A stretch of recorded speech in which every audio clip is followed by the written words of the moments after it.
Mine was extremely difficult because people who perceived the show thought Chris was my second choice.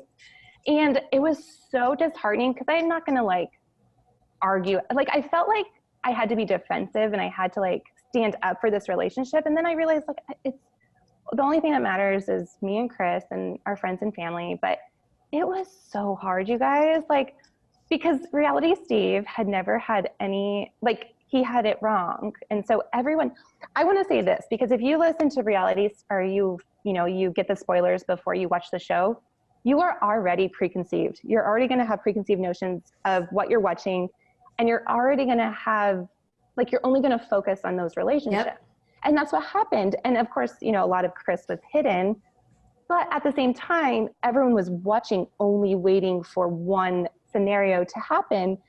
And and I'm just, you know, I just followed the rules and I'm like, okay. And that actually made it more difficult because then I almost fed into the narrative, which I didn't like want to, but I think just naturally I like fell into that narrative of like, well, love is hard because it is. And I had a hard time and I had a breakup but no one could see past that to be this is my story. This is my man. Like, this is how we were supposed to meet. And this is how I was supposed to get past like old patterns and old lies and old, you know, everything. So it was just really hard. People are terrible. Like, I don't care if you comment on my looks, my weight, what I'm doing, like whatnot, but they were commenting about like my relationship and like discrediting like our marriage. Even it went on after we even got married,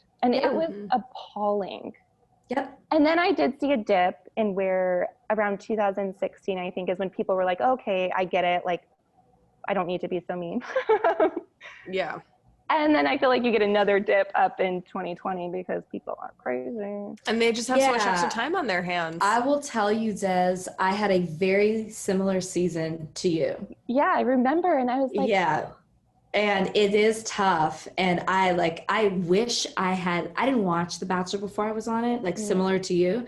I wish I had known what you went through because I would have reached out to you. I know. Like wholeheartedly about how hard and difficult it is. And even to this day, and I literally said this 2 podcasts ago back when we were on, I am friendly with my F2 as they call it, but I can't publicly be that way because I still get messages from people telling me, and I'm like, we just celebrated a year anniversary. What's wrong with you guys? And I love what you said about Reality Steve. People don't even realize how those little seeds get planted in your head and you can't see past it. You can't unsee it, even if you think you are. You can't accept what's being presented to you because you think you know how it went down. Yeah, and the show plays into that. Yeah, like they can't think for themselves. They're only thinking for what they read, what they saw, what they did. Yeah. And I mean, I wish I would have been able to tell you, and there's so many things I just, you know, at least you were a little more vocal and able to kind of. I got defensive like you. Yeah, but at least you were vocal about it. I think I was also just so over it. And I had a very hard time the year after. Like, I get it.